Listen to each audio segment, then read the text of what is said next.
ಯಾರಿಗೆಲ್ಲ ಅಜೀರ್ಣದ ಸಮಸ್ಯೆ ಇರುತ್ತೆ, ಅದರ ಜೊತೆಗೆ ಶೀತ ಸಂಬಂಧಿತ ಸಮಸ್ಯೆಗಳಿರುತ್ತೆ, ಎಲ್ಲ ಕೂಡ ದೂರವಾಗುತ್ತೆ. ನಾನಿಲ್ಲಿ ವಿಳ್ಯದೆಲೆನ ತಗೊಂಡಿದ್ದೀನಿ. ಕ್ಲೀನಾಗಿ ತೊಳೆದು ಅದರ ತೊಟ್ಟು ಮತ್ತೆ ಮುಂದೆ ಇರುವಂತ ಚಿಗುರನ್ನ ತೆಗ್ದಿದ್ದೀನಿ.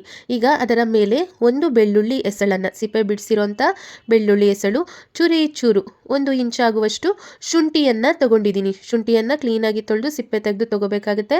ಅದರ ಜೊತೆಗೆ 2 ಚಿಟಿಕೆ ಆಗುವಷ್ಟು ಓಂ ಕಾಳನ್ನ ತಗೊಂಡಿದ್ದೀನಿ. ಅಜ್ವಾನ್ ಅಂತ ಕರೀತಾರೆ, ಅಜ್ವಾನ್ ತಗೊಂಡಿದ್ದೀನಿ. ಇದರ ಜೊತೆಗೆ ಸ್ವಲ್ಪ ಜೇನುತುಪ್ಪವನ್ನು ಕೂಡ ಸೇರಿಸ್ಕೊಂಡಿದ್ದೀನಿ. ಇದನ್ನ ತಾಂಬೂಲದ ತರ ಕ್ಲೀನಾಗಿ ಈ ರೀತಿ ಮಡ್ಚ್ಕೊಂಡು ಇದನ್ನ ಜಗದು ತಿನ್ಬೇಕಾಗುತ್ತೆ. ಪ್ರತಿದಿನ ಖಾಲಿ ಹೊಟ್ಟೆನಲ್ಲಿ ಈ ಒಂದು ಮನೆಮದ್ದನ್ನ ಟ್ರೈ ಮಾಡಿ ನೋಡಿ. ಯಾರಿಗೆಲ್ಲ ಅಜೀರ್ಣದ ಸಮಸ್ಯೆ ಇರುತ್ತೆ, ಅದರ ಜೊತೆಗೆ ಶೀತ ಸಂಬಂಧಿತ ಸಮಸ್ಯೆಗಳಿರುತ್ತೆ, ಎಲ್ಲ ಕೂಡ ದೂರವಾಗುತ್ತೆ.